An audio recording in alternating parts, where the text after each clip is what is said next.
So అట్లా ఏ అవసరం ఉన్నా నేను చేసి పెడతాను. చక్కగా ఒక కుటుంబం లాగా పనిచేద్దాం. మనం అందరం కూడా ఒక ఫ్యామిలీ. మీరు ఒక పదవిలో ఉన్నారు, నేను ఒక పదవిలో ఉన్నా. మరి ఇద్దరి బాధ్యత ఏంటి? మీరైనా నేనైనా ప్రజలకు సేవ చేయడమే మన బాధ్యత. మీకు మంచి పేరు రావాలి, నాకు మంచి పేరు రావాలి. మన ఇద్దరం కలిసి ప్రజలకు సేవ చేయాలి.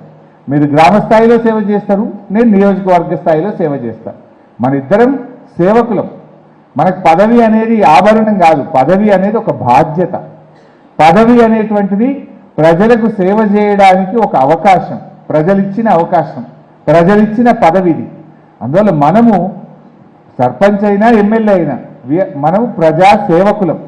మనము అది ఎవరైనా సరే ప్రజలు సేవ చేయడానికి మనకి ఇచ్చిన అవకాశం, ఆ ప్రజలు ఇచ్చిన నమ్మకాన్ని మనం కాపాడుకోవాలి. ప్రజలకు మనం సేవ చేయాలి. ఎదిగితే ఒదగాలి. పదవి అనేటువంటిది బాధ్యతను పెంచుతుంది.